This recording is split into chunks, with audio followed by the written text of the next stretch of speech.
And we are back. What do I say? Holy shit. Bumblebees. We're back, bumblebees. This is what happens when you flirt before the cameras get turned on. Cameras ain't the only thing getting turned on. Oh! Season 2, episode 8. Yes, and before we get into it, I am Peaches. This is my amazing husband, Chris. And we are the To Be Better podcast if you're new here. We were supposed to be doing that. We're supposed to be doing that. I thought about that while driving to the doctor's this morning. And we've made 3 episodes to I talk know. about that. So for those of you who don't know, we are the To Be Better podcast. We do content that is based off of relationships, personal growth and development, and communication. It is based purely off of life experience. We are not professionals. There are no letters behind our names. No certifications. No, just solicited advice because we read emails from viewers like you or listeners like you, depending on how you're ingesting our content. And then we give our opinions on it. Sometimes it's good, sometimes it's not, but it is our opinion. Yep. And hopefully you enjoy that. Hopefully you laugh along the way too. Yeah, hopefully there's some laughter there. Yeah. We hit the post office box today, which we haven't done since before we went to Tennessee in December. I didn't realize that there were things in there, but I knew I needed to renew the post office box. So when I went to check it, there was packages. So we're going to do a quick little mail opening, and then we'll get into some emails. All right. Oh, there's multiple things in here. Where is this one at? Ooh, a wedding in Tennessee this October. Okay, that gives us time. It does. There's a strong possibility that there will be wedding crashing this year, guys. Yes. So if we show up in overalls looking like the epitome of white trash, you did this. I'm going to show up with like a leopard fur coat. Yeah? Oh, yeah. We're going to thrift shop it. What? Hey. What? Handwritten letter. Yes. All right, read it. Let's see. Okay. Dear Mr. Chris and Mrs. Peaches, you guys are my absolute favorite pod to listen to. The advice you both give helps so many people in relationships. Little heart. Including mine. My fiance, 29 male, and I, 26 female, have been together for nearly 5 years. I need to take a second. Somebody took time out of their day to handwrite us a letter. Handwrite a letter and mail it. And mail it to us. When they could have just taken a picture of save the date and sent it in an email. Yep. Which means they actually probably took an hour of their day to sit down and properly formulate that. And if they're anything like me, they scratched it out and started over a couple of times because you don't write letters anymore. You email. So it's a lot easier to backspace than it is to... Yeah, and this was written in pen. This was confidence. Oh, yeah. No, they're saying full chest. Oh, yeah. Yeah, full send. Guys, we keep these. We do. Oh, gosh, I've been talking about it for a year. I'm going to make a scrapbook. Before I found your gold mine of a podcast, we were figuring everything out, and there were times we both weren't sure we would make it. The first 2 years of our relationship were very rough, as I was pretty fresh out of a relationship, and he had never been in a real relationship at all. We had so much to learn about one another.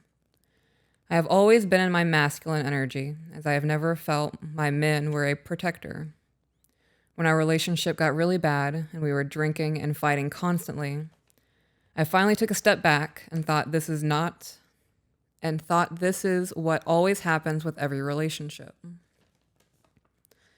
I thought, why do I always choose men that I have to do all of the work and fix them? I stopped blaming everyone else and looked in the mirror. I was a shitbag.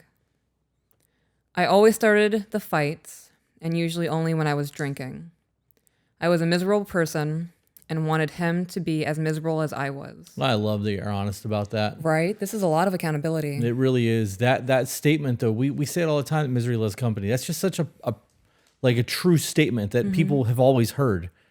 But for somebody to just flat out be like, yeah, I was fucking miserable and wanted him to be miserable with me, like it's huge. That's truth. Yeah. I was toxic as fuck. I knew I had to change or else I would lose again. I was able to start recognizing all of the things that triggered me and sort out why and why I was constantly ready to fight. I was able to check myself. Before you wreck yourself. Oh, that's it. Is she actually right? Yeah. I was like, F-O apostrophe. That's literally what's written. That's funny. Thank you. You just helped me so much. That's funny. We learn how to communicate, comprehend, and learn how to love one another.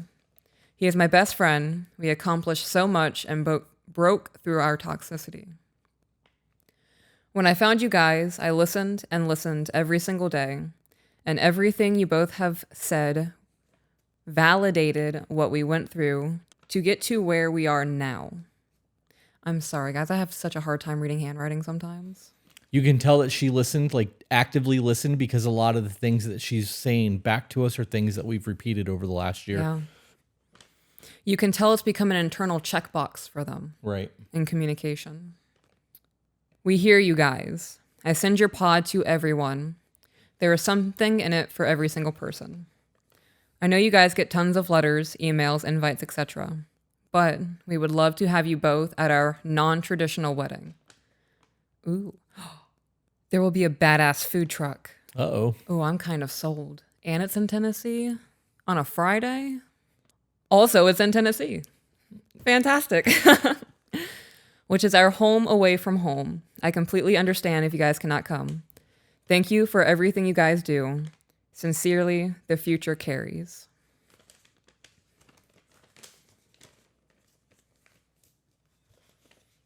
I love that. I'm so cold. Are you cold?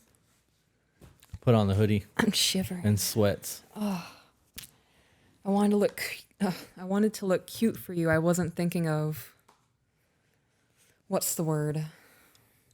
Your body temperature? Survival. No, wow, why am I blanking? Because you smoked a lot today. I did. I was so anxious today. It really grounded me. I feel relaxed. I'm so glad I opened this and not you.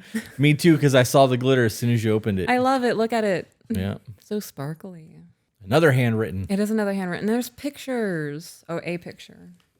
I'm going to like hide it away from the camera. Oh, look at that. Right? That's good. Isn't it? Wow. That's gorgeous. I'm so glad that the horizon is straight. Yeah. Oh, I can't just look at a picture and just enjoy the photo. I have to rip it apart, and my photographer brain does its job. They look so cute together. I love that she has a flower crown. She's wearing a flower crown, guys. Okay. I'm not sure if you remember, but we sent you guys a wedding invitation for our wedding in October. I do remember. I do. I'm almost certain you sent a photo with that one too. I don't know. I think they did. When you read the invitation on the podcast, you mentioned wanting to go to Alaska. We'd like to extend the offer to you. For those of you listening, I just looked at my husband like, what? The planets aligning again? Stop. We have a remote property, only accessible by river. It has 2 cabins and is in the middle of endless forest of Denali National Park. We are in the process of repairing some damage to the cabins, but come fall time, that'll be done, and you are more than welcome to come explore the Alaskan bush. We see a lot of ourselves and our own dynamic in you two, and it would be an honor to have you come up and spend some time. This is the second invite we've gotten to Alaska. This is insane. Yeah. Well, we have somebody that owns an Airbnb that I know. Yeah. That moved to Alaska and is doing his thing out there, but he offered us a week at the Curmudgeon Inn, and you have to get there by train. Like it's. Oh, that's right. My Harry Potter dreams. Yeah, I remember that. He said that the only thing we'd have to bring is beverage, and he would make sure that it's stocked with food and everything else that we would need. I don't know. We'll have to really sit down and talk about that because that's a big fucking adventure. That really is. And it's a lot of travel time to get there. Know. So you're my Aladdin. All I'm hearing is, I'll show you the world. That's funny. It's other people that are showing us the world. It's not me doing it. It really is other people. Thank you guys. I'm touching the glitter. Our life is really dope, and it's because of our supporters. Mm-hmm. I was recording today. I'll get back to this, I promise, guys. I was recording today because I'm starting to do the apothecary thing, and I'm sterilizing jars, or attempting to. And I started the video off with, so guys, I'm doing a thing, and I recognize that it's now my job to show you what I'm doing. And I was like, thank you. Because this is really dope, like, and it's a really awesome human connection because you guys are really interested and intrigued, and I'm allowed to be creative, and it's awesome. Multifaceted individuals. We are not just a podcast where we talk about relationships. That's why I've been pushing the life account the way that we have been. Yeah. Like I want to do more than just this. I want to talk about dirt bikes and quads and boats and fucking kayaks or zip lining or whatever, and like showcase that. Yeah. There's a market for that. There are a lot of people who are into that shit that don't want to hear about relationship stuff. Mm-hmm. And there are people who are into that do want to hear about relationship stuff. So like, I would like to be able to do a lot more than just this. Yeah. Next time I go kayaking, I need to take the GoPro with me. Take a couple of them. We could, let's talk about that off camera. Okay. The two of you exemplify exactly what we live by and believe is the key to a successful marriage. And we've both gained so much from listening to your podcast. In the world we live in now, it feels so rare to meet anyone that has the same ideals and morals that we do. So we value you two and your content even more. Love that. Thank you for continuing to show the world that it's okay to be traditional, to be faithful, to have a dynamic like yours and ours. We hope y'all take us up on the offer someday. I'll leave our contact info just in case. Merry Christmas from our traditional family to yours. Well, is there an email address there as well as a phone number, or just a phone number? Both. Okay. Well, we should reach out to them. We should. These handwritten letters are something else, isn't it? I love it. I love it so much. And I don't know what it is in me, but in seeing somebody's handwriting, I can kind of get like the feel of how their soul is. Does that make sense? What does my handwriting tell you about mine? Because I can barely read my handwriting, let alone anybody else. I get intelligence from your handwriting. Do you? Yeah. It's chicken scratch. I know. But I also get the fact that you don't write often because you're more likely to be typing on a computer. I mean, I know these things about you, but... Yeah. Well, even before then, when I was in school, my handwriting was bad. So, next thing, somebody sent me a book. In the garden? In the Garden, an illustrated guide to the plants of the Bible. Okay. I am so excited about this. It'd be something that would be pretty cool for you and the kids to go through. Yeah. Especially if there's like photos of the plants. Yep. And it's a good way to teach them plant recognition. And it's all watercolor. Oh, wow. Yeah. Really pretty in here. I'm really stoked about this. Pretty dope. And it came with a letter. Dear Peaches, I found this book years ago and kept it in my kitchen as a little reminder of how our Creator built our natural world and how it still sustains us. I moved a few years ago, and the book has been hiding ever since. When I came across it again, I was like, holy shit. This is the perfect gift for To Be Better / The Garden. Congrats on the spinoff. Chris and Peaches. It has been fun watching God move through you. It took me by surprise at first that we all share the same faith, but then it 100% made sense. This is dope. One of my favorite things to do. So growing up, we didn't have a lot of money. So one of our pastimes would be we would go yard sailing on the weekends. And it would be made a point. We would spend like 5 hours doing it. We would just drive up and down streets. We would hit 10 of them if we could. And I just loved seeing trinkets from people's homes because that's spent a lifetime with that person, maybe. Or it's been through many lifetimes, many hands have touched it, and there's energy stored into things, and it's... Is this why you like antique shopping so much? Oh, I love it, yes. I don't know. It reverberates, and I can feel it, and now I have a book that someone bought years ago that's been hiding somewhere. Yeah. It was in their kitchen for years, they said. I know. Thank you. Thank you guys for the wedding invites and the letters. This is dope. Yeah, we have a couple of them that are kind of close that are going to come up in the next few months. Yeah. So I don't even know if I could fit into the clothes that I would want to wear to somebody's wedding, because I really wouldn't want to show up in fucking overalls. Oh yeah, no, we're gonna look nice. I mean, I could. I do. I do have some Carhartt bibs, but yeah, I don't think I'd actually be that guy at somebody's wedding. I think that'd be kind of disrespectful. Yeah. At least dress somewhat nice, not like in a suit, but like business casual. We're gonna wear socks with our flip flops. Yeah, guys. got to keep it gangster. Gonna wear the sandals that have the strap around the back.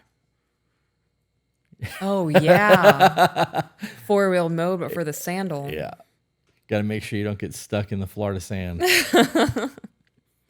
Okay, what do we want to do today? Let's just do some emails. Okay, this one is titled "Fundamental Difference." Okay. Oh, it's gonna be one of those days. You yawning or the email? the tired. Yeah. I was gonna lay down while you were trying to boil your apothecary and try to nap. My brain won't shut off, but my body is tired. Yeah. Yeah. I can give you a massage later, rub your feet or something. Yeah. Eat one of those special brownies. I'll go right to sleep. You think so? It would probably. Yeah. Yeah. You would need like a crumb of that. If I'm gonna do it, I'm gonna do it. I have to eat those brownies in quarters. I know. Like, it's so intense. All right, so into the email. Hello, I've been watching some of your TikToks for a while and I love them. I take to heart all the stuff you're talking about on your podcast because I really need help. I, female, 25, have been in a relationship with my guy, male, 30, for almost 4 years. And we've reached a point where I'm not sure what to do. I was clear with him from day one that I wanted it all. Kids, apartment, and a future together if we did indeed go serious. And he decided to enter a relationship with me. I want to point out that she called him my guy. In my head, I hear, "Okay, my guy." Like Right? that's not Yeah. neat, my guy. Like I don't hear I know that's not how she meant it, but that's absolutely what played through my head. Yeah. There's a detachment there when I read it. Yeah, you think so? Yeah.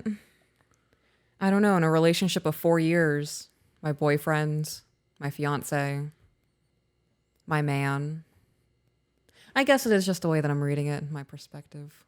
Maybe they call themselves guys and gals. It's been almost 4 years, and he has come clean. He doesn't want kids. He lives by the taking one day at a time quote. And I told him time and again that it doesn't work for me. Okay, so I can understand the sense of betrayal maybe because you were upfront and he entered the relationship anyway, like you said.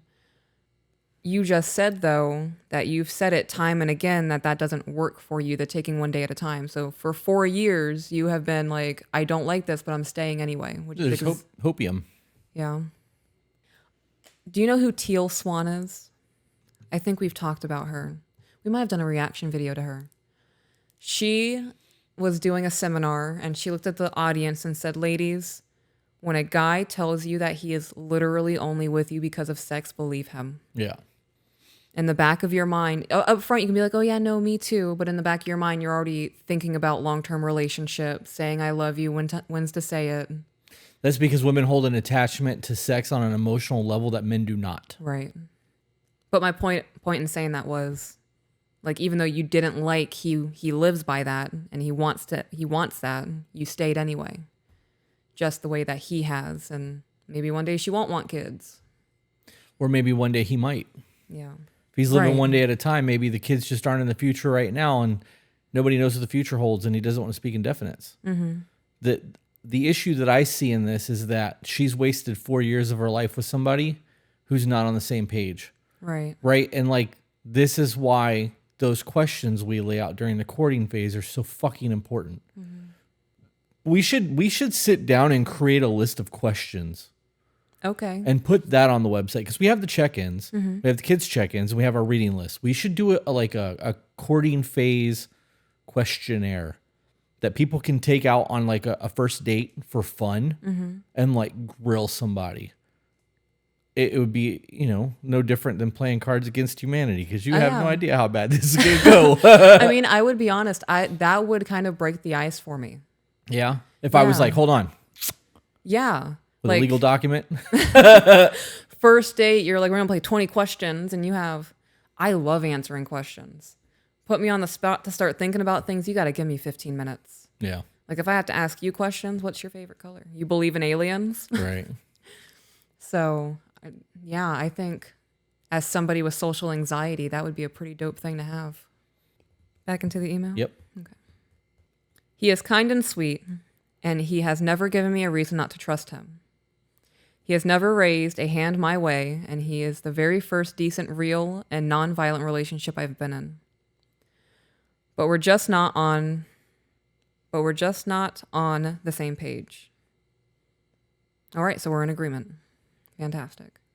I've already given up on so many things that I wanted to stay with him because he is good to me. We're good together, but the last thing I want to give up is a kid. So, okay, I have a question for you. At what point do you think there is too much sacrifice? Like in business, there's risk versus reward. Yeah. Your ROI, things like that. Right. So risk assessment. In relationships, what would you say that is for you? So there's a lot. That's just not a simple question because I thought about this while you were reading. That's not a simple question. Right. Because you should be asking each other what your retirement looks like. Mm-hmm. Do you want to get to the point where you can live on a cruise instead of paying rent? Because that's a thing now. People are living on cruise ships. I know. Or do you want to retire in the mountains somewhere on property? Do you want, all of those questions matter. Do you want to live in a major city? Do you want to retire somewhere where you can do all of your shopping on a single block? Like these things matter. And if you're giving up a whole lot of who you are and what you want early on in the relationship, your entire life is going to change. Right. Everyone has their own individual dreams and aspirations, and you need to find somebody that matches the things that you want as much as fucking possible. Because if you don't, somebody is going to be surrendering their future to appease the other person. Mm-hmm. Yep. I thought about that a lot, especially with us, because we both have let's just live in a van. Yeah. Right. But that, you've also been like, well, I want a lot of animals. Like I want to do the homestead thing. You can't homestead if you live in a van. Right. You know what I mean? So like, oh no, okay. So let me clarify that. I have multiple avenues that will make me happy. Okay. Right. So it's not like I'll be massively disappointed if I never get a homestead. It's a dope thing to think about. Would I love to do it? Of course. If that's our retirement, hell yeah. Or we're gonna van life it. Are you fucking kidding me? Can I sleep in the redwood forest? I can grow basil in there. Get a little window. I don't think that we should retire van life. I think that we need to pay this house off or sell it. Okay. Pay off all of our debt and take the show on the road for 2 years and just live in our van for 2 years. Buy a Class A, Class C, whatever, and live in that for 2 years, 3 years, and then buy a house because we wouldn't have any real debt other than the van payments. And then that way we could get that out of our system and we can find out where we want to live through our travels. And then we can decide whether or not we want to do the homestead thing, because if we have the van life and it's built as a tiny home, all we need is a Connex container and we can build like a shipping container. Okay. We could build that out to live on the property and still plug, power and everything up to it, a toilet, all of that. So we have running water and then still have the van to travel when we want to travel, but still have a homestead to go back to. The only problem I see with all of that is animals. Because when you have animals, you can't leave like that. So, I don't know. There are people that we can hire if we're off doing whatever, they can come in and take care of the animals. One of my family members does that. A whole lot of trust to let somebody take care of your shit like that. I know. I did the raised garden bed, like the box garden beds for a while. And went on vacation and asked the people that were going to take care of it for me while I was gone to just go first thing in the morning between 7 and 8 a.m. because it gets so hot that if you water in the middle of the day, it'll boil everything. And everything that was starting to like... It was fruiting. Yeah. I came back and everything was dead. 1 week. They killed all of it. Wow. Yeah, and it was because they were watering in the middle of the day. Did that kill it for you? Yeah. That's why I don't want to garden. I don't want to do any of this anymore because all my labor went to nothing. But anyways, let's go back to the email. I've always wanted kids. He doesn't. But lately I've been ready to put even that dream of mine on a shelf to forget about it. I feel like I lost myself along the way giving up so much. That's a problem. And I believe that. Mm-hmm. I believe that is exactly how you feel. I now have an opportunity to take a new apartment and move out and start over on my own, but I don't know if I'm ready. How do you walk away from a good relationship when you still have some feelings and care for the person? Did they say they were living together? Because she just said a new apartment. Does that mean she can move out of where she's living now to her own place, or that she's living with him and can bounce? Doesn't clarify. That would be helpful information. Because if they're living together and she leaves, that's an indication of a breakup. Right? Things aren't right. You're moving out. Like something's not okay here. Right. That's a different conversation than, I'm living at my mom's house and I'm finally getting my own place kind of thing. Well, she's 25, so we know that the average age is 25 to still be living at home. So there is a very strong possibility that is the case. Yep. And if there's an opportunity for you to get your own apartment and he has his own place and you guys are having sleepovers, I would get my own apartment. Yeah. Well, if he's 30, there's a very strong possibility that she's living there. Yeah. After the 4-year mark. I'm sure she probably had to get out of mom's. Yes, I did lose a lot of feelings, but there are still some. Every time I try to talk about it at all, he promises we'll do better and work on it. And lately, he's been talking about buying an apartment together in 2 years or so. If this was 3 years ago, I'd be so excited. But now it only frightens me, and I don't know if I want that with him anymore. I need some guidance here. I am not sure what to do or say, or even how to go on about this whole thing. Should I stay or should I go? I know I could be somewhat happy in this relationship, and it might not be a lifelong companion and partner, but it's good for now. Do not use this man as a bookmark. Yeah, don't waste your time. Don't pour into somebody that's not pouring into you. Nope. I agree with this too. I got to be honest. The way that email reads, it sounds like she's done with the whole situation. I would get your own place, do your own thing, live your own life, and I wouldn't, but I would definitely start maybe looking at other options. Yeah, especially if you're living on your own and he's living at his place and you guys are just doing the sleepover thing. You don't have to be around each other all the time. I only say that to be clear. I only say that because you've already wasted 4 years. Right. And if you continue to waste another 5 years or 10 years, the people that could satiate every want and desire in your life could come and go and you could miss out on it. Right. Another thing is, so I'm this is just based off of my memory, so I could be 100% incorrect on this.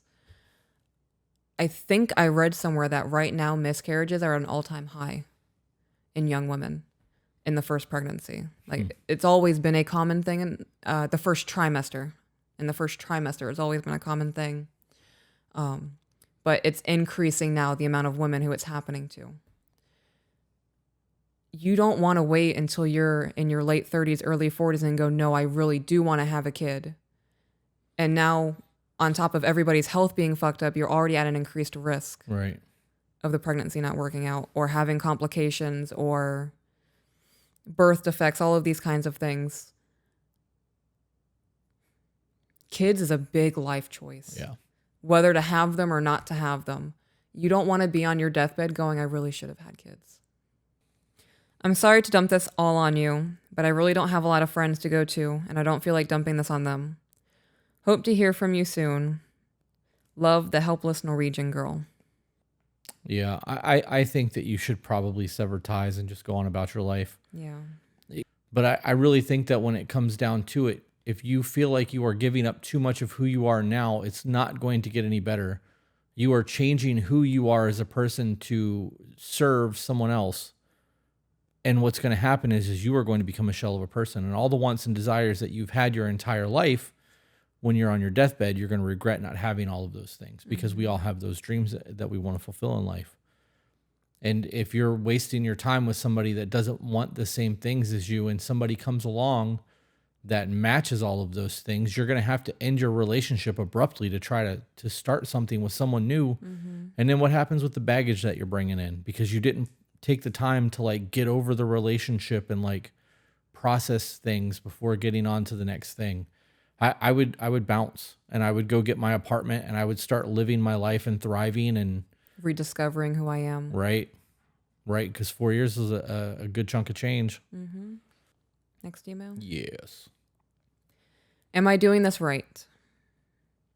I see your videos on TikTok all the time, and I'm always really inspired by the relationship you two have. I know it's not easy, and I respect that you guys show that. I don't know if this is the right place to ask for advice, but I felt like I should try. Nope, this is it. You followed the directions clearly. Yep. You made it. We here now. Yeah. My partner and I have been together for 6 years now. We are long distance. Ooh. Oh. Rough. I know that works for people. Scott and Wakenya are fucking thriving. I Not can't. me. The idea of not being able to touch you whenever I want or go to dinner or hold your foot while watching television just doesn't do it for me. I just can't. I can't do it. Nope. It's a whole bunch of nope. One of my favorite things to do is to, like, when you're at the computer, I put my hands on your head and I kiss you. That's one of my favorite things to do. When I'm gone for an hour, I'm like, I can't wait to get home and do that. I am that shamelessly. I am 100% that person. Like 45 minutes after I leave the house, like, hey, just so you know, I miss you. Yeah. Yes, you are. Independence promotes growth and individuality and all of that. No, privacy, whatever it is. I can't even think of the word because I don't like it. Fuck that saying. I walked into the bathroom the other day while you were pooping, and I was like, I would sit on your lap right now if you were okay with it. I can't believe you just said that on the podcast. Yeah, that's me. You can cut it. Oh, man. You're my favorite person. And the lines of privacy become blurred sometimes for me. Yeah, yes, they do. It's funny. It makes you laugh, though. It does. You make me laugh. Yeah. Genuine laughter. That's awesome. Thank you for clarifying that it's genuine laughter, because it would really break my heart if you faked the laughs. I know, you told me. Yeah. Okay, we were 2 sentences in. We had planned on starting the moving him here process right as COVID hit, and it got put on hold, but we stayed together and made it work. So at that point, how long have you guys been long distance? I wish they included that. Well, they said they were 6 years. Right, but like, is it 6 years as of 2024? I would assume so. Okay, so COVID was 2020. Oh, they were 2 years together at that point. Look at that. Math. I took it remedially, so that makes sense. It hasn't been easy, but I love him and wanted to build a life with him. We share a lot of ideals. We both want to travel and see new places, with no real urgency to settle down anywhere. Neither of us want children. We both come from homes with addiction and mental health issues, so we knew children weren't for us. I feel like our chemistry is really good, especially in person. When we are apart, it can get hard to appreciate each other, but I do try. One thing we have always struggled with is social media. He used to follow a lot of women. I had to express to him many times that it bothered me. When we met, he told me how he had been told by a few women that they misunderstood his friendship for something more because he came off as flirty. So once we decided to get together, I expressed that I wasn't comfortable with this. It wasn't something I would do. And I didn't feel it was right for my partner to want to communicate and share his day with women online that he didn't know. I want to rewind to women misunderstanding relationships because he's too flirty. Misunderstanding his intent because he's too flirty. Right. So is that how they worded it? Can you just reread that part? He told me how he had been told by a few women that they misunderstood his friendship for something more because he came off as flirty. Okay. I would also have a big problem with that. There's absolutely no reason that other women should think that my man is their man. Do you think that's what it is? Or do you think it was, hey, I'm in a relationship, you can't talk to me like that? Or do you think it was, I'm not interested in you like that, we're just friends? Do you think that, okay, because I asked that. Here's right, what, because men don't see flirting the same way women do? Is that what you mean? No, my brain went to a worst case scenario where he was being inappropriate as a motherfucker trying to find an in, and the women shut that shit down. And he was like, I was just being friendly when he was actually looking for an in. Gotcha. Okay. That's where my brain went with that. And I, obviously that could be very wrong, but like people don't want to be rejected. Right. So if you do it in a way that you can play off the rejection, well, I was just trying to be friendly with you. Like it's a different type of rejection. You know what I mean? Yep. Those are the type of men who then send a message like, well, fuck you then, ho. You know what I mean? Like, yeah. yeah. That really happens. I know it does. I see it all the time. There have been so many times that I was called a fat bitch. Once I was like, no, that's not a thing. Yeah. Fine, I wasn't interested in you in any way, you fat bitch. What? I think the men that do that really do just devalue themselves, because that shows that you really were just thinking with your dick and you see women as holes. Yeah. Yeah. It says a lot about somebody's character. Yep. Says a lot about the dating game too. What is your opinion on her saying that she didn't feel right for my partner to want to communicate and share his day with other women online that he doesn't know? Well, that he doesn't know. Right. I get that. Why would you want to tell somebody you don't know about your life? Right. It makes no sense to me. Yeah, that would make me very uncomfortable as well. New random person, add friend. Hey, by the way, I got a promotion today. Would you walk up to a mall and walk up to somebody in a mall and be like, would you be my friend? What's your political affiliation? Right? This was in that John Deloney book. Yeah. You wouldn't do that shit in real life. Hey, I like you, the picture. I like the way that you look next to your wife. Can I see pictures of your kids? Like that's the real situation when it comes to relationships on social media. I wouldn't divulge shit to somebody I don't know. I'm good on that. Yeah. So she's right. He shouldn't be doing that. I concur. Back into the email. After several arguments, he finally agreed to stop, guilt tripping me for a long time over it, saying I didn't trust him. Recently, he started working out a lot and getting into great shape. I have consistently expressed how proud I was of him, but reminded him that I loved him no matter what, that if he felt he needed to be in better shape, I would support him. I always asked how his diet is going. I'm always asking how his diet is going, and even going as far as sending him outfits for the gym. I have struggled with my body weight for a long time. I have been in the process of losing weight, but I am by no means a fitness model. He has started sending me pictures on Instagram of these beautiful fitness model women who have amazing bodies. The first few I was okay with, as I thought we were just making conversation. But as it continued, I told him that it was bothering me. I didn't have that kind of body. I didn't want that kind of body, and that I was happy slimming down and toning up, but I wasn't interested in being a fitness model. He didn't listen, continuing to send me these women and making sexual jokes about them. I'm going to be honest. At that point, I would have ended the relationship. You guys are long distance, you're bros. Yeah. Right? He's trying to change who you are to fit something that he needs in himself because he kind of already has you. Kind of, because you guys aren't actually together. But I'm willing to bet that if a girl that looked like what he was sending you met him at the gym and he had an opportunity, he would forget you existed. It's a harsh thing to say to somebody, but when you really think about it, he's telling you what he wants. Right. You're just words on a screen to him. Right. You're not real until you're there. Yeah. I just don't get the long distance relationship shit. I really don't. I finally blew up on him and told him I didn't want him to send me that stuff anymore. That it made me uncomfortable that he was looking online for these women. He told me, it's my social media. I should be able to look at whatever I want. You should be more confident in the relationship. Oh, yeah? If that's your mindset, fuck you. Oh, yeah?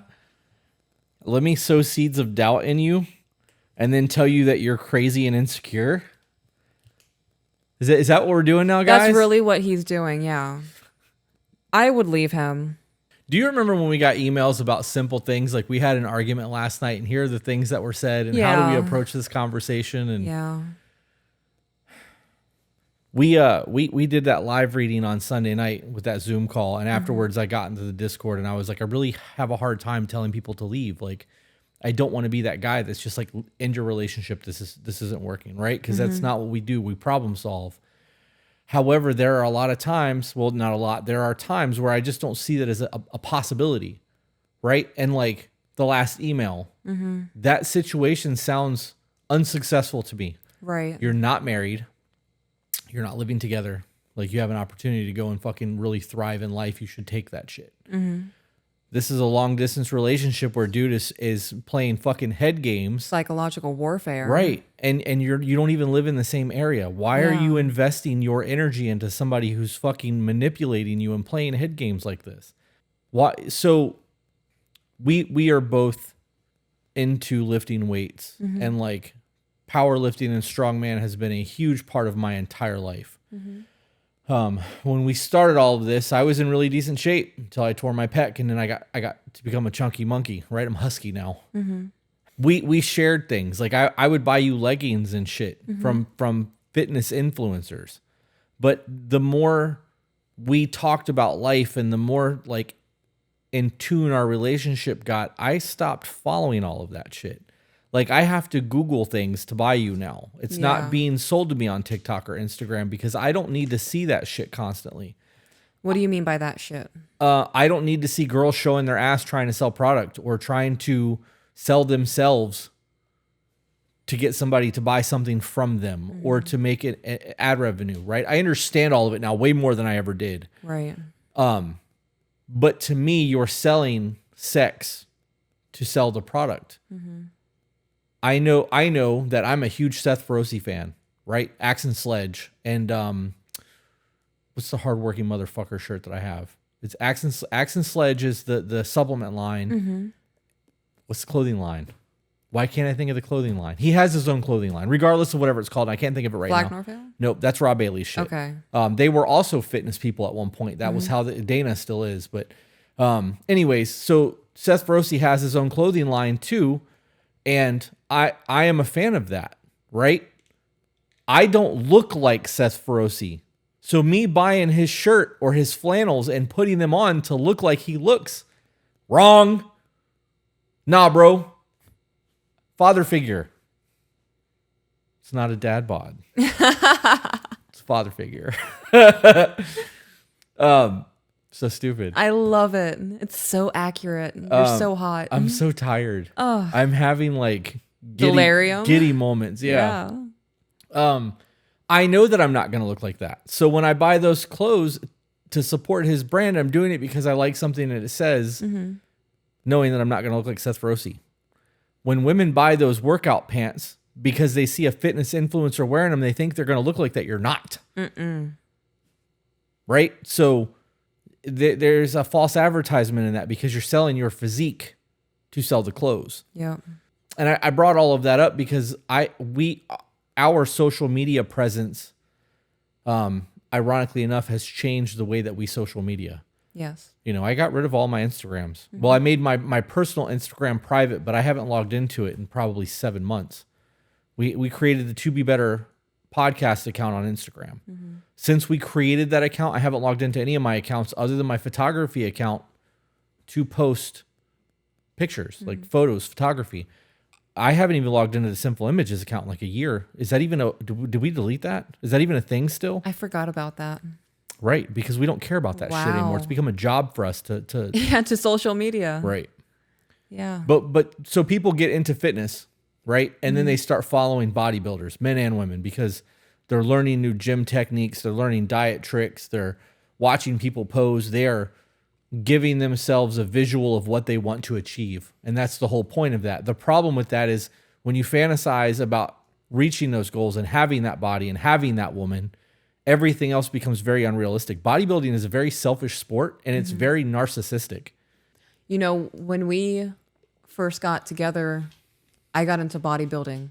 We were watching like Kai Green and Olympias and whatnot. And I followed a bunch of the bodybuilding dudes that you followed on Instagram. And every time a dude popped up, like, oh, look at this guy. And we would like judge the body. Right. But that's a very different scenario than what this guy is doing. Okay. Right. No, it is. But I have gone through and unfollowed. Same. Because when you're not there and I'm still looking at male bodies. I don't know. It made me uncomfortable. Yeah. It just doesn't seem right. Yeah. It made me, and I've not been that way. Yeah. Previously, old me, past me, I was not like that. See, I wasn't either. Didn't bother me. Yeah. I didn't see anything wrong with it. Yeah. It's just the internet. It's not porn. You know what I mean? Like that was my justification on all of it. Yeah. Ironically enough, we talked about this with the last episode that we did with Conservative Ant. There was a TikTok video sponsored ad where a chick jumped on the bed and she's doing the pound thing and lifting her ass at the same time. And like, it's the first time I've had something thirst trappy pop up on my TikTok in probably a year. And I scrolled past it and I went back and I was like, what the fuck? And it was an ad. And I, not interested in this ad. It's inappropriate, whatever. But I've trained myself to not pay attention to things like that, that when it finally showed up on my feed, I was offended. Like, yeah. I don't want to see this shit. Like, right. No, I agree. And part of me understand, like the old me understands all of it. The new me and my faith is like, this is wrong. Yeah. Yeah. That's God working. Yeah. I see those things now and all I see is sin. Seriously, like, I know, I get it. I just didn't want to word it that way because when you word it that way, it sounds crazy. It does. It sounds crazy, and you guys can think that I'm crazy. It's okay. I'm not offended. There are times where I look at myself in the mirror. I'm like, bitch, are you crazy? Like, all of this it's overwhelming and it's a lot. But I'm honest. I see sin in that. Like, dudes do thirst traps. Yep. And I have also curated my algorithm to the point to where if I see a dude with just suspenders on and a top hat, I'm like, what the fuck is this? Or like the lumberjack guy. Yeah. No, thank you. Yeah. Show me the puppies doing stupid shit. Yeah. The puppies with the dude talking over top of it. Yes. That's my shit. Yeah. That and people getting scared. The scare prank is one of my favorite TikTok channels. That whole, so, you call it sin. I actually say that it's the spirit. Right? That's the Holy Spirit telling you that what you're doing is not right. When you feel awkward about something, it's time to step back from that. I agree. Yeah. I'm waiting on that to happen about my language. Because everybody that I know that's super religious will say that they say that when God puts it on you to quit cussing, you'll quit cussing. Yeah. It just hasn't happened yet. I want to be like to the point where I'm like, fuck. All right, I gotcha. We ain't doing that no more. Yep. I'm also waiting for that time, like randomly throughout the day, I'm like, how do you feel about it still? Like, am I still okay doing this? And there's no overwhelming guilt of it. So yeah, that's funny. I think that it'll be there until it's put on us not to. Yeah. I think that a lot of that, the way that we reach people is because of the way that we talk and who we are and the way we look. So, wow, we really side railed. We did. Back into the email. Just to pick up, because we side railed. The last thing that read was, he told me, it's my social media. I should be able to look at whatever I want. You should be more confident in the relationship. That really hurt. I know I have self-confident issues, but it feels like he's trying to push something on me that I'm not. His reaction makes me feel like I am not good enough anymore. Am I wrong to feel this way? Am I wrong to think that this isn't okay? It's not okay after 6 years. If you guys were 2 weeks into the relationship and you were trying to tell him to change his social media, that's a very different scenario. Mm-hmm. But 6 years into a relationship, even though it's long distance, you should have a say.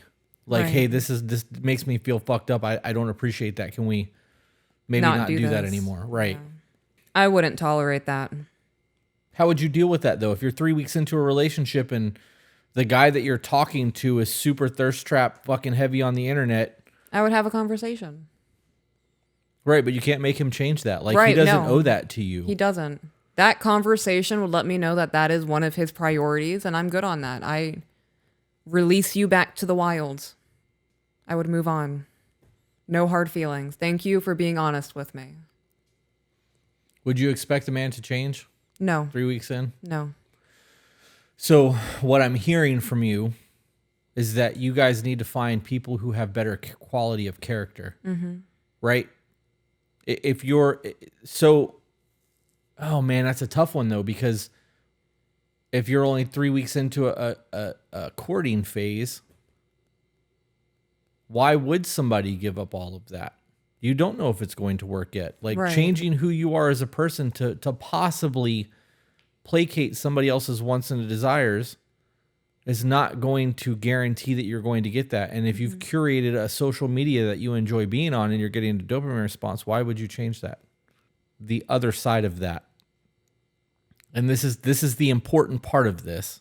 For all of those who are agreeing with me right now, become the man that you want to be, and you will attract the woman you deserve. Right? Yep. You stop doing the thirst traps. Mm-hmm. Stop paying compliments to women online who are fucking half naked or taking pictures of the new glasses like this. Right? Find the women who you would give up all of that shit for. Be single for 6 fucking years if that's what it takes. Mm-hmm. Do the work on you. Become the man you believe you should be. And if you believe that you can be the guy that does all of that shit, you're going to get a woman who does the same thing, and you guys are not going to work. Mm-hmm. Because eventually you're going to want more than what they're willing to give you, and then what are you going to do? Right. And same thing for the women. I have you because I check my crazy. I don't go out to the bar every Friday and Saturday night and try to get attention from other people. I don't get pissy when I don't get my way. That's because you always get your way. Not all the time. Okay, you didn't get a lavender plant once. No, you've told me no twice. What was the other one? I don't remember. It wasn't that important to me. I might have just asked to see what you would say. Okay. Like, what's the limit on what I can and cannot have? Fuck me. Like, because if you say yes, I'll be like, okay, noted. So in the future, this category is okay. Data collection. What was I saying? Oh, I don't weaponize sex. Yeah. I don't gossip with my girlfriends about you. How did you phrase it? Bitch, what? I said a lot. I know you did, babe, but...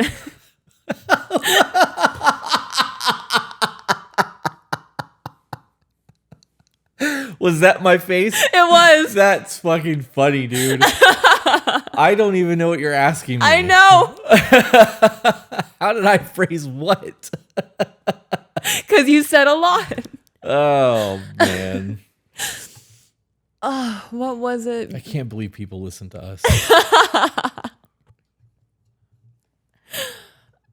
Something about becoming the energy that you want to attract. Yeah, you have to become the person that you believe you should be to attract the people that you believe you deserve. Right. You can't be a piece of shit human being and expect to get somebody who has the quality of character that makes them a 10. Mm-hmm. Right? Because your appearance is superficial, and it is a depreciating asset. Who you are internally matters so much more in the long term of things. So right now, your appearance matters until you get to meet somebody.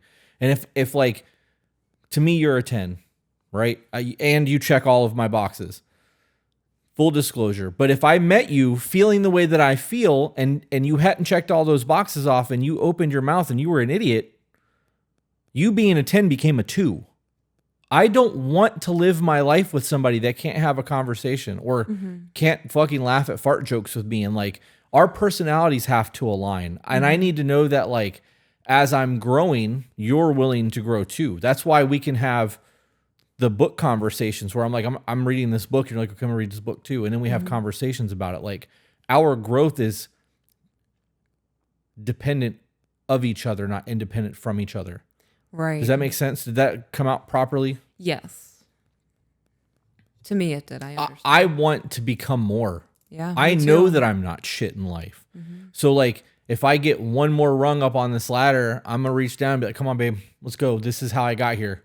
And I'm going to give you the tools to get there so that we can fucking get to the top of this thing together, because I don't want to, I don't know. I don't want to sit stagnant, and I don't want to regress. And I'm not fighting you on it.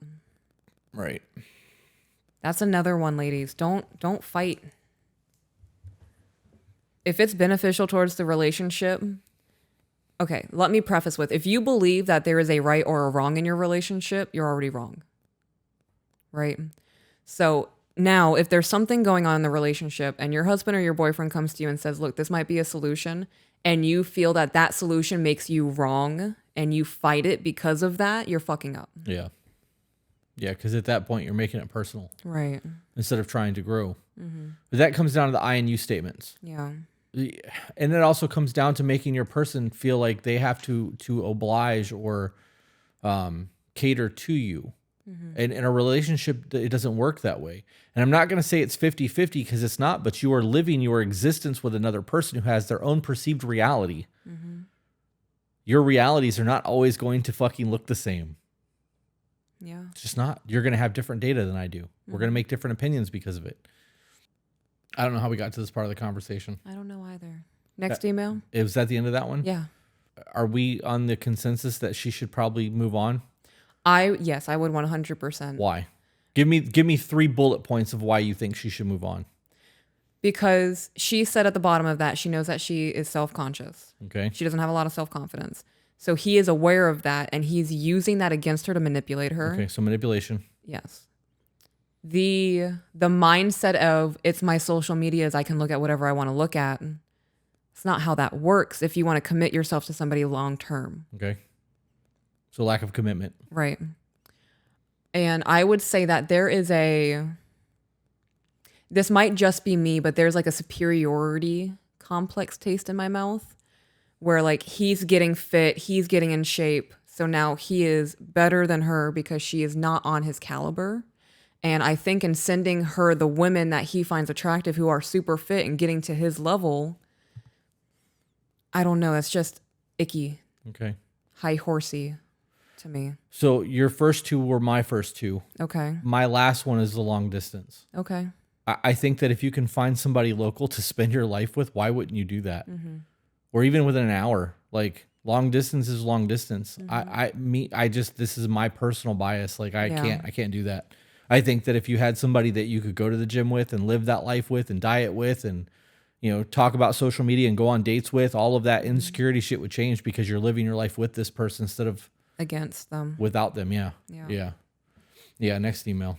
I'm glad that we're on the same page. I think that both of us agree on that one. Yeah, I definitely agree with the long distance. Like I said, if you ever had to be out of town for just a night and I had to go to bed by myself, I would not get any sleep. No? No. I fall asleep listening to your heartbeat. Yeah? Yeah. Well, at least we know if I ever have heart palpitations or something's not right with my heart, you'll be the first to know. You'll immediately feel my fingers on your chest, on your throat.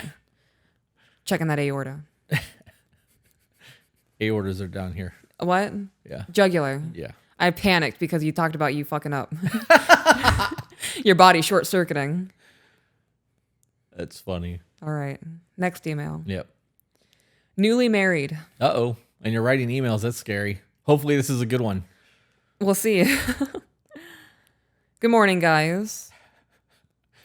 I just got married and found out that my husband put ketchup on his steak. Right? Like what do I do with this information? Yeah. Yeah.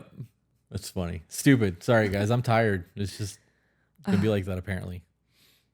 Steak sounds good. It does. We have a whole lot of beef. We do, and all of it's frozen. Fuck. I'll set some meat out. I need to go shopping. We should make a TikTok about what we did. Okay. And I should follow up that TikTok with the meal plans I'm going to do.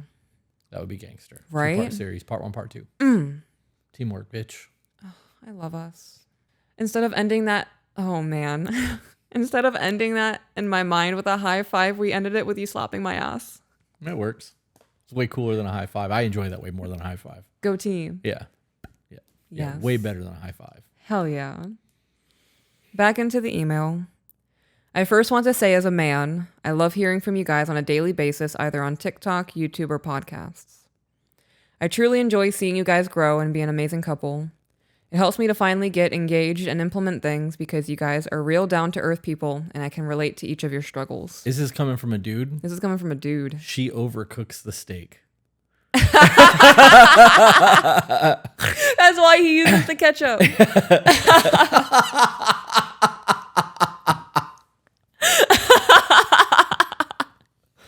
Off topic. Okay. The other day you said that Jen A from the Discord is chicken noodle soup for your soul. Yes. And I had a flash in my head of one of the ramen cups. Mm-hmm. You know what I'm talking about? Yeah. With the lid half open. Yeah. With the chicken body. Okay. And then you could just write soul on it. And we could make a sticker or a shirt for her and send it to her. Yes. We'd have to get somebody to design it. So if you guys think that you're an artist and would like to design the next To Be Better podcast t-shirt, we would have a form that you would have to fill out to give us rights to use the image. But that would be a pretty cool thing. Let's get your submissions. You can send them to tobebetterco@gmail.com. It's also where you send emails if you would like us to to give you an opinion on what's going on in your lives. Get some unbiased thoughts. Back into the email. Now onto my struggle. I am newly married to my wife, and I like to think of myself as a traditional man, so I do a lot of the things you listed in the bonus episode for a good man. Okay, love that. Respect. With that being said, I do have my past, and I take full accountability for each one of them. My wife used to meet my basic needs before we got married, like emotional connection and acts of service, and gave me her undivided attention when I asked. Used to. That's a scary statement. Why is that a scary statement? Like, as a man. Used to. Right. Which means she's not doing it now. Yeah.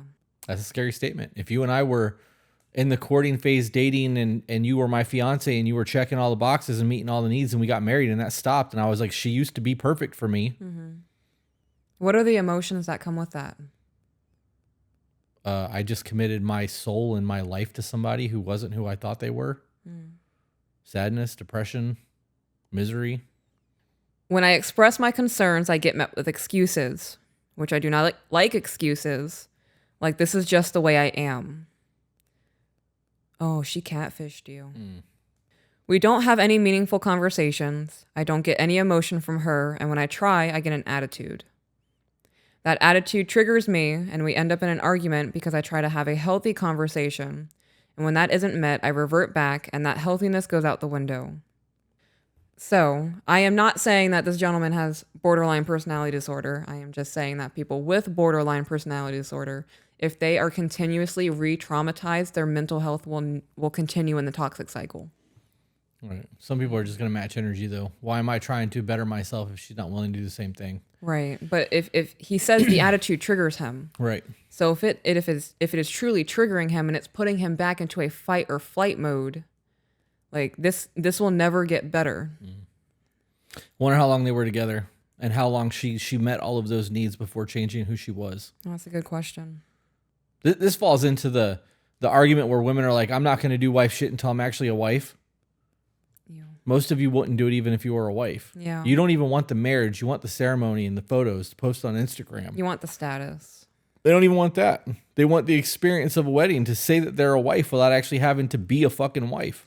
I think, so this is just me thinking out loud. This is a thought formulating. I'm speaking as it's happening. What if women they get married as the entrapment of the man, but now the title wife is another thing they can use to manipulate him and guilt trip him? It absolutely can be. It can also be an in for an income. Yeah. Marriage doesn't have the same value to society as it once did. No. And that's a problem. It boils down to a piece of paper for a vast majority of society. Want to know how long they were together before they got married? I hope he says it later on.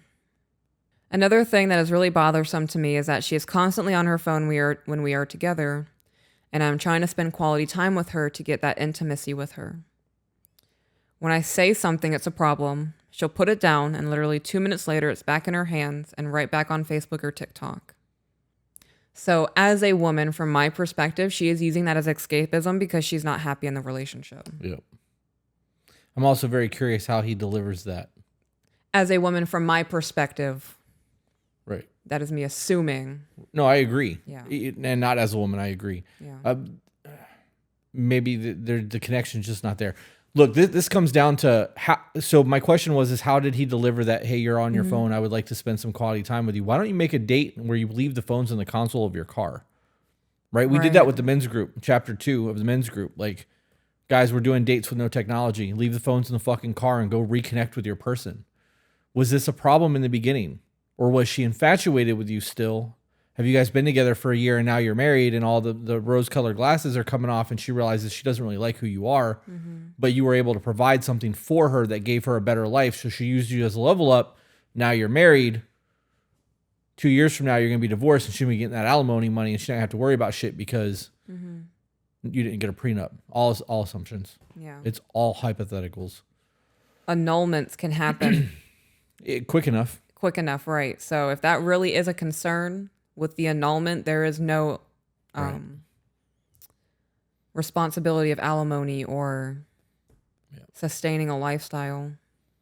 Back into the email. I don't mind if she uses the phone, but it bothers me when it's supposed to be just her and I. I would love to have follow-up emails to this as you guys respond to this. Hopefully it's in a podcast. Here we are. Bro, you need to plan a date where there's no technology. Leave the phones in the console of the car and go do something that is not a movie. Provide excitement for her. Right. Find something that she enjoys doing and go do it. And talk to her while you're there. You guys need to reestablish your connection. Because even though you're married, your relationship is not right. Yeah. I enjoy our conversations. And though I am on my phone quite a bit, like when we go out, I try not to be. I really do. And like lately, my phone has been on Do Not Disturb probably 90% of the day. I turn it on when I know that I'm going to be getting text messages from the shop. And like actually now, it's on now. But I put it on. I put our managers so that they can get through if they need me. But I don't want to take my phone off Do Not Disturb. I don't want to be attached to that shit. My list has grown because before it was 2 people. There's 7 on there now. But it comes to my watch. Yeah. So I don't get notifications. TikTok notifications are completely off. Business notifications from the Facebook pages is off for To Be Better and my tattoo shop. I don't have any Instagram notifications on other than the tattoo shop one. That's a lie. They're both on, but I don't get notified. I get a little red bubble. I don't want the distractions. I want to be present with you in the moment. I enjoy you a lot more than the distraction. You know what I mean? Like, and that's what that is. It's a distraction. I cause less anxiety too. Right. Well, it's not even about that though. Like if we're having lunch together, I want to talk to you. We can talk about the podcast. We can talk about the kids. We could talk about your ex. We could talk about life insurance. Dirt bikes. We could talk about whatever you want to talk about, but I want to be engaged with you, not with that. Because if I have that even in my hand while I'm talking to you, this lets you know that you're not a priority. Because look what's in my hand. There's been studies done about it. This will immediately make somebody feel less important. So if I'm sitting here talking to you while holding this and waving it around, and good on that. You guys are doing that shit to yourselves. Yeah. More connected than ever in human history and more divided than we've ever been. Yeah. More disconnected from people. You need to reconnect with your wife. You need to find out why she's so disconnected. You need to find out what's changed in the relationship for her to be just who I am. Because she wasn't like that in the beginning. Or you just didn't see it because you were infatuated. Yeah. Or maybe she catfished you. If you're a traditional man and you make good money and she saw an opportunity to get a paycheck, that's fucked up. Prenuptial agreements, guys, they need to be beneficial to both of you and it needs to be had. It's an insurance policy. It's not because you don't love your person. If you buy a house, you get insurance on that fucking shit. Same thing on your marriage. You get a prenuptial agreement. It is necessary. Back into the email. Oh, I thought we were done. Oh, no. Okay. He said that he hopes he gets read on the podcast. I thought that was the end of it. Nope. Okay. So my question is, how do I help my wife get out of a stagnant place in her life and want to grow and learn? Is it even my place to try? Yes. I struggle with that because as the leader of my house, I am supposed to teach where I can and learn. I'm just not feeling very wanted or desired by my wife. That's the problem. It has nothing to do with your leadership. You don't feel wanted. That's the real problem in all of this. I share these podcasts and videos with her, and she tells me she doesn't want to listen or watch because she can't pay attention to it. I'm kind of stuck at the moment.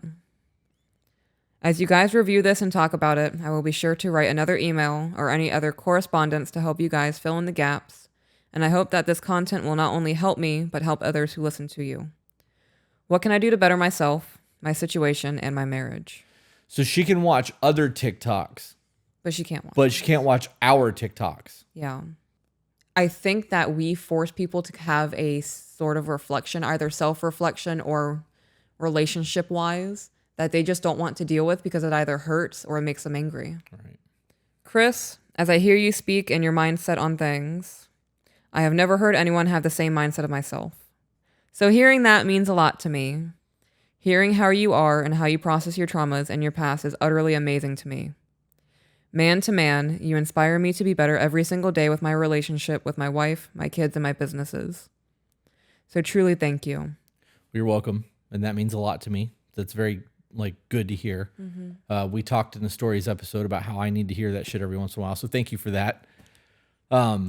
This really comes down to you needing to be able to feel wanted. Mm-hmm. If you're married to somebody, that's a huge part of your intimacy. When we feel like we're just a paycheck for somebody, everything changes. Yeah. When you are no longer the protector and the leader and like the thank you for going to work and appreciated husband, and you're just a fucking paycheck, everything goes out the window. Mm-hmm. And you find yourself miserable, and eventually you find yourself fucking, looking at corn and complaining about everything to everyone else but your wife because it's not going to fucking listen and nothing's going to change. So what's the point? You guys need to reconnect. Mm-hmm. Your connection is fucked up. Something has happened, whether it's your marriage or something other than your marriage, change the way that she views who you are as a person. And if you're trying to connect with her with our podcast and she's like, I can't listen to that, and she won't listen to the TikToks, mm-hmm. it's because she doesn't think there's anything wrong with her. She thinks that you're the problem. And that's toxic as fuck. It is. It is, because when somebody sends me something that I feel like I already know about, I'm not listening to it. Mm-hmm. I'm not interested in that. That doesn't pique my curiosity. Right. I don't care about yarn or pinball machines. Right? Like, mm-hmm. that's not my forte. If you sent me something about a pinball machine, even though I know I don't give a shit about pinball machines, I'm going to watch it.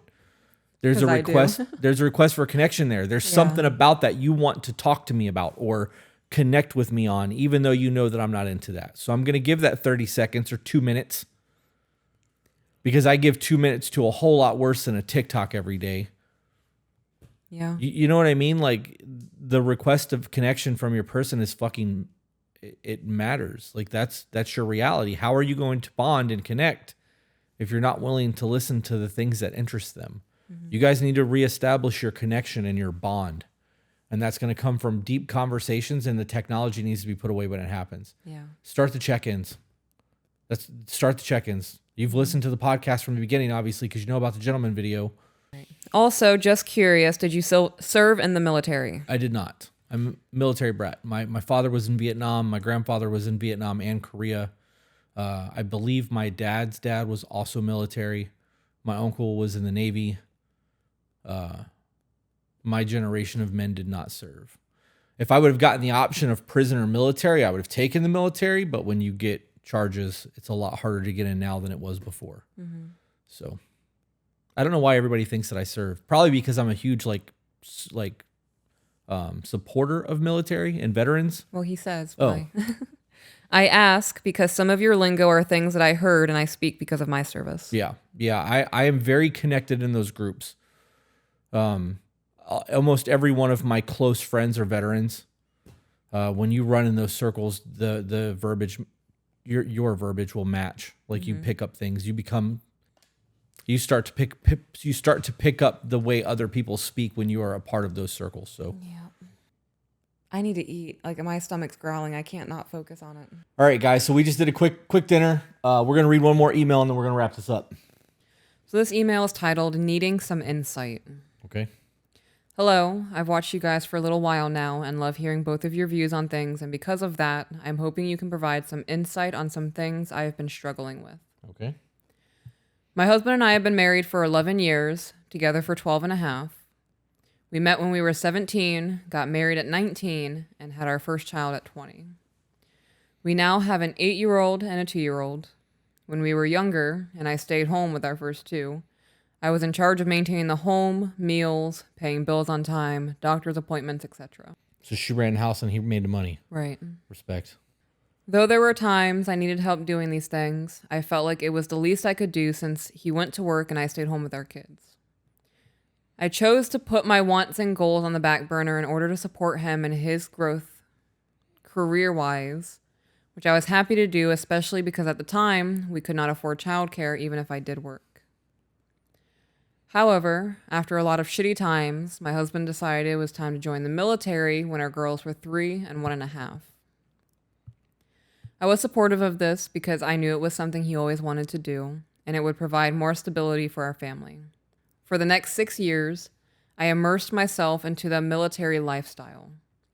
I supported him through the long days, on-call nights, TDYs, and even a 7-month-long deployment 4 months after our son was born.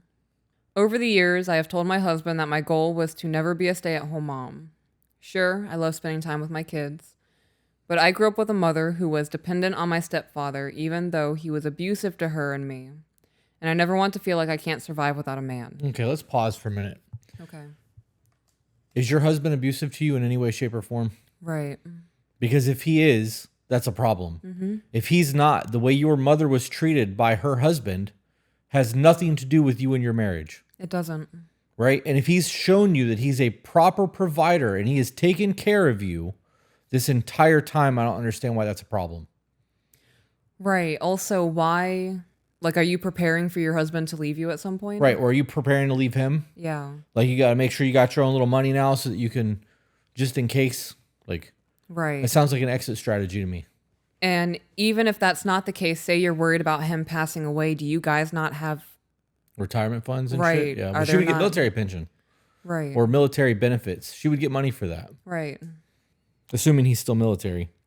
That's, or active retired, not a dishonorable discharge.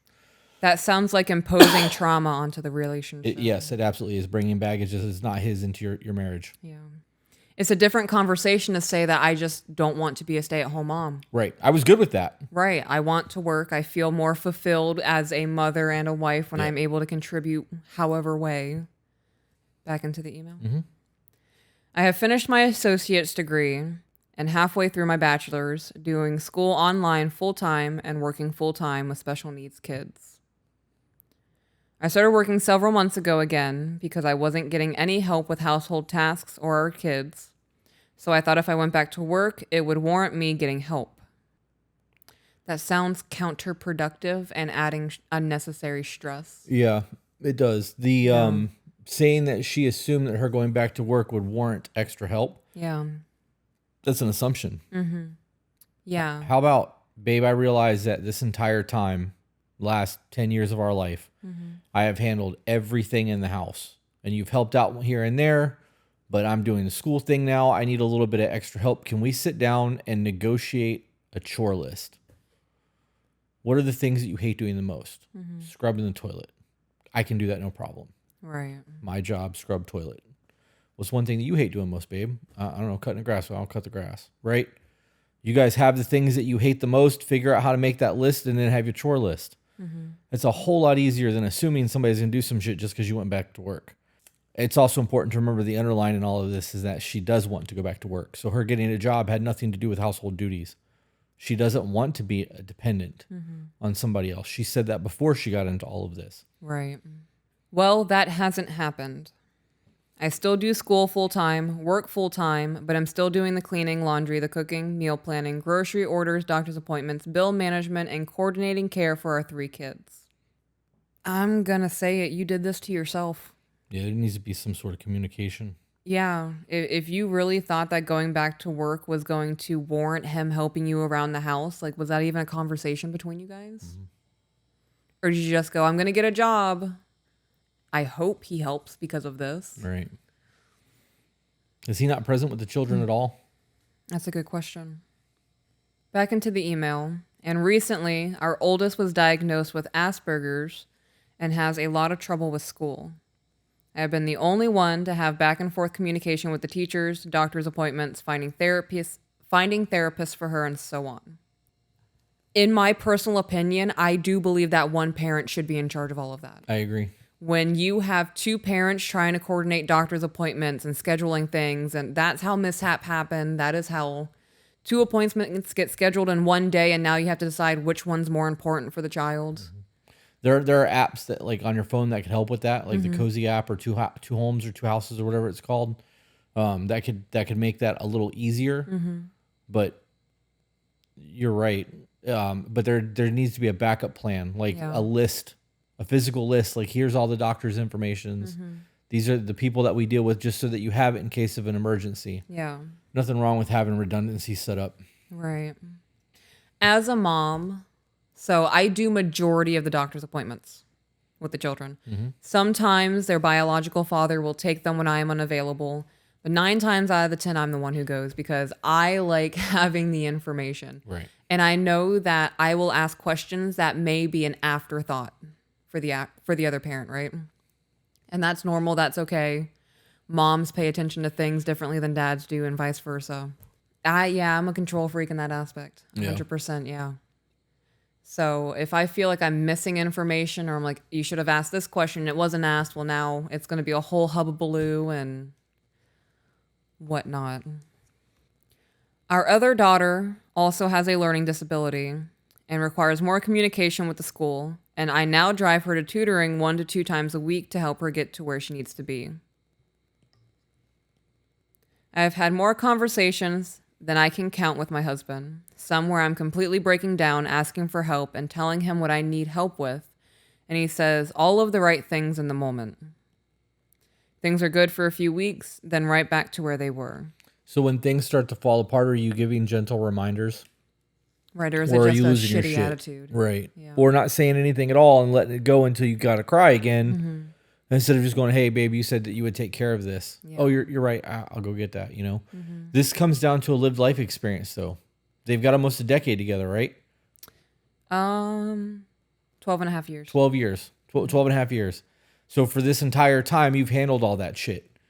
So that's his routine. That's his normal life. It's an afterthought. This is habitual, right? I'm sure he doesn't think about any of that shit until you bring it up because it has not been his responsibility. Right.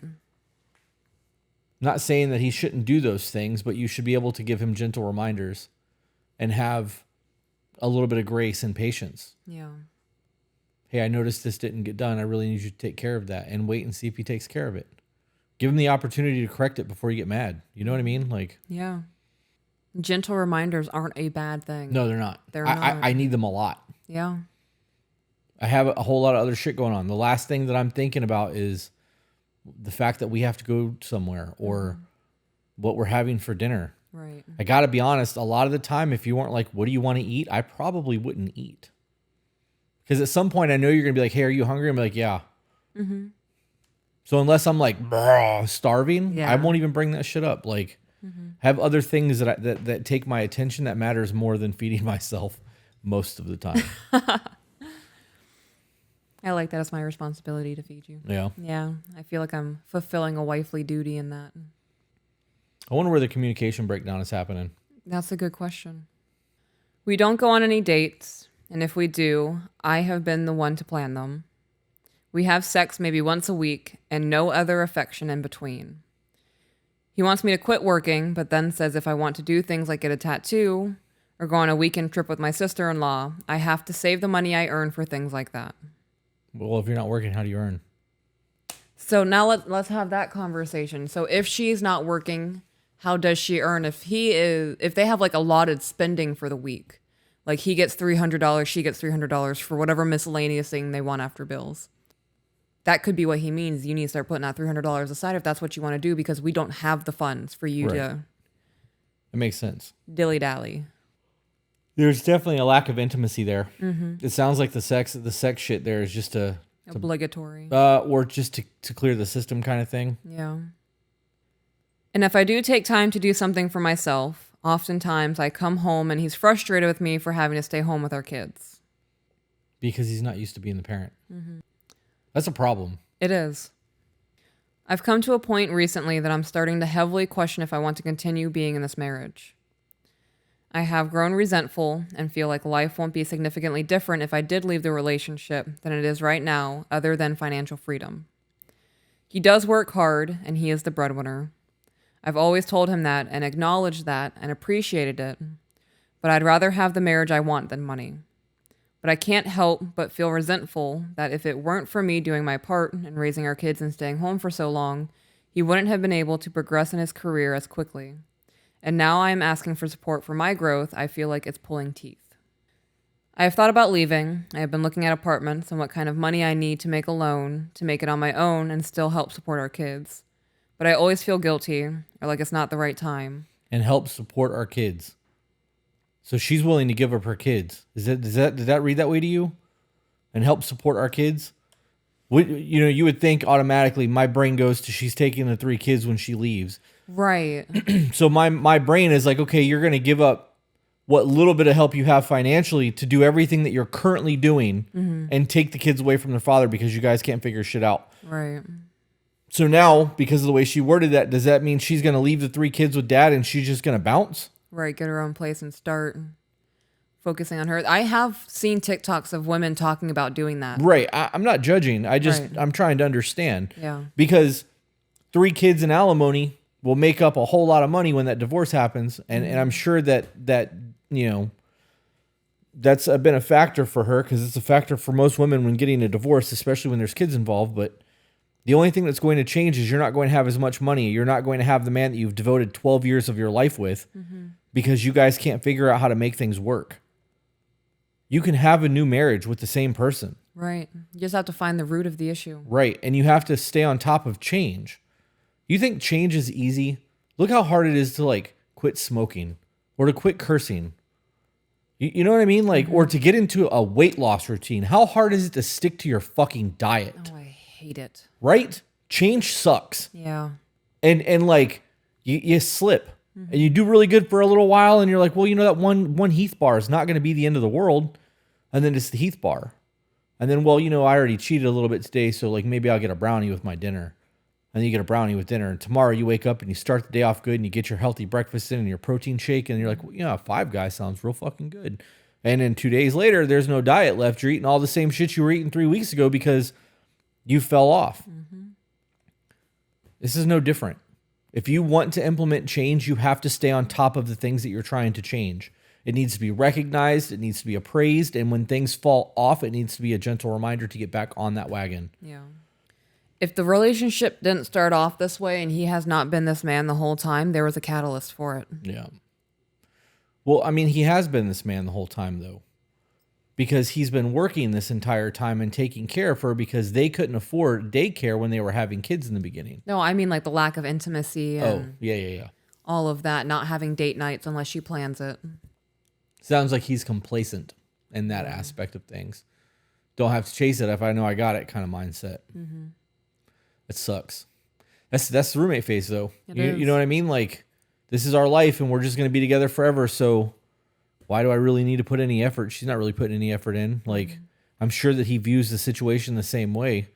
If you guys are only doing it once a week and you're initiating it every single time, that's obviously you're initiating it once a week, or if he's initiating it at that time, you know what I mean? There needs to be an ebb and flow in that. It can't just be a you thing all the time. No. I don't think that a divorce is the answer in this. I agree. I think that you got 2 special needs kids, and breaking up their home, especially with a child with Asperger's, where you're ruining their routine, and you're separating all that. You're removing the dad from the picture. Even if he's not present, he's still there. The kids know him. He's a fixture in their life. Why not try to fix what you have? You've invested a decade into this. Right. Put emotions aside and just have conversations. Yeah. Don't throw shade. Just talk to him. You were really good. You were really good when you were taking care of this, this, and this. And I don't know what happened, but you fell off, and I need you to step back into that role and make sure that gets taken care of. And when he misses it, you said you're going to take care of that. Oh, you're right. I'm going to take care of it. I don't understand. I don't think that people maliciously do shit like that. Right. I'll show her by not doing it. That just sounds so fucking stupid when you say it out loud. I understand that there are petty ass people out there, but I like to believe that that's not the case 99% of the time. Right. I personally would have a conversation of, I'm not happy. I feel like I can tell you're also not happy. Nothing is the same as it was 5 years ago. These are the things that I am hyper fixating on as a negativity bias.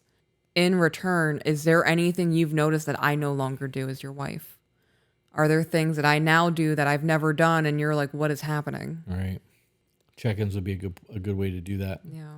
The idea of having 3 kids and 2 of them being special needs, and you working and going to school, and him working, as you said, he's a hard worker, so I'm sure you're probably both exhausted all the time. I wonder if in his mind, the couch time at the end of the night where you guys are just kind of vibing together, where you're on your devices, just being in the same room together is enough for him because he's tired. Right. Or because he feels you're tired. You know what I mean? It's a real thing for a lot of people. There's nights where you're like, hey, let's do something. I'm like, let's not. I don't have it in me to deal with people. I don't want to leave the house. I don't want to get dressed. I just want to sit on the couch. We'll rent a movie. Just put your feet on my lap. I don't care what we do. I just don't want to leave. You know what I mean? Like that's a very real thing. The mental exhaustion's real. The physical exhaustion, it happens. There's nights that you feel the same way. Yeah. There's nights that I'm like, want to go play poker? And you're like, nope. And I'm like, okay, can I go play poker? And you're like, have at it, babe. And I'm like, dope. Because I have the energy to do those things. Yeah. But that's communication. The idea of having that many kids and both of you working full time while you're doing all the school shit and having to take care of a lot of that, I can see why you're stressed the fuck out. I can see why you have no passion in life. There's no time for anything. Right. No self-care. No intimacy. Yep.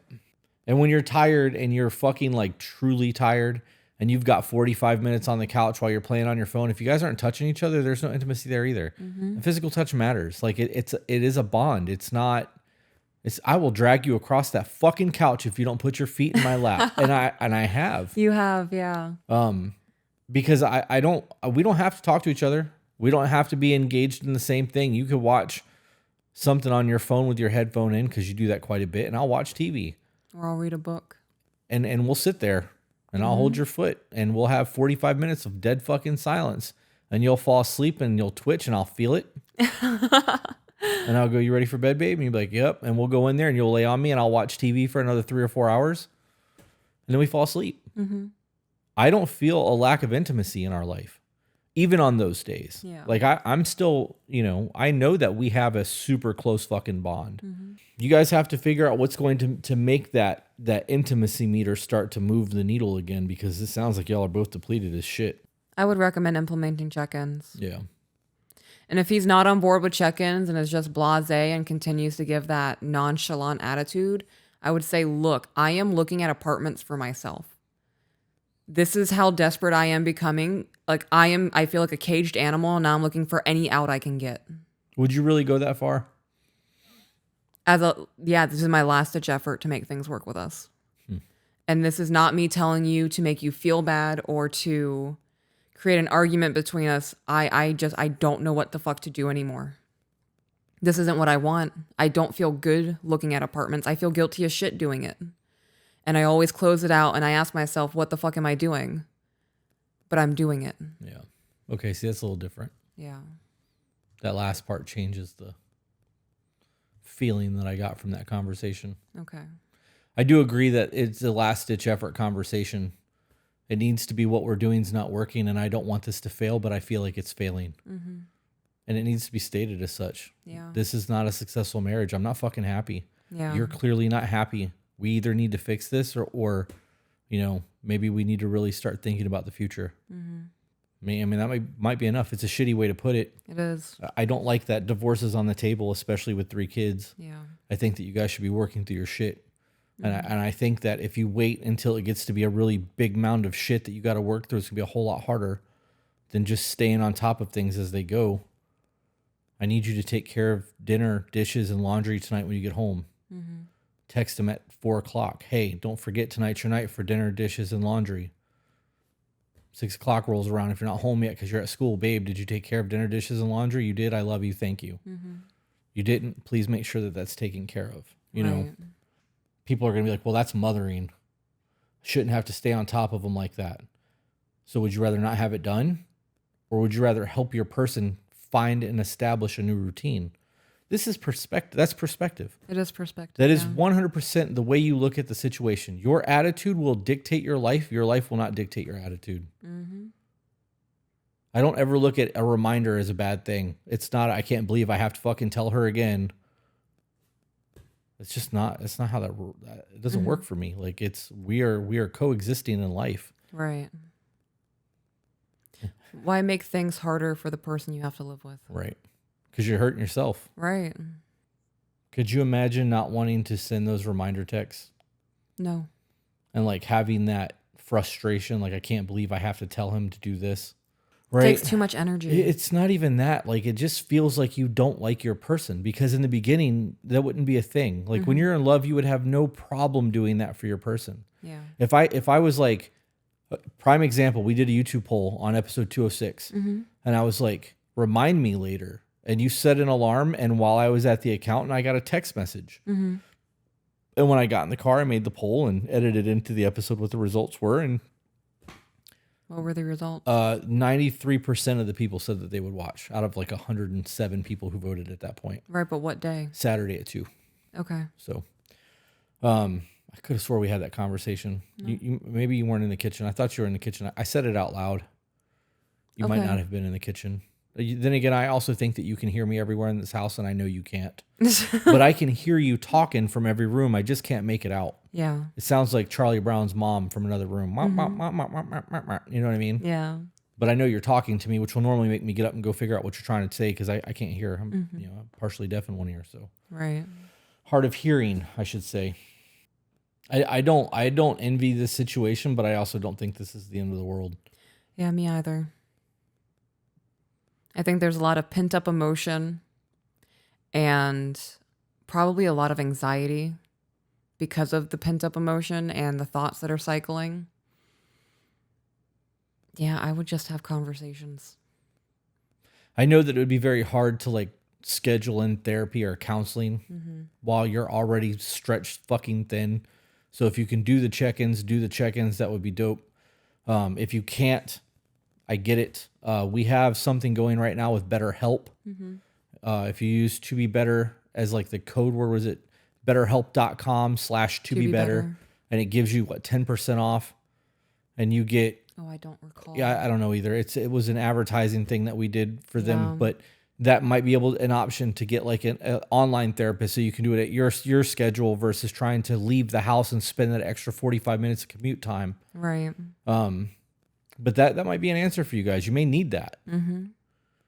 I just don't. I don't know. I don't think leaving's the answer in this. It doesn't sound like any of this is like leavable offense. It sounds like exhaustion. It does. It does. It sounds like exhaustion and a lack of intimacy. It sounds like there's a whole lot of you feeling like he's not trying, and there's just not an ebb and flow between the two of you in any way, shape, or form. And it sounds like you're doing a whole lot. I would sit on his lap and say, I miss you. Yeah, right?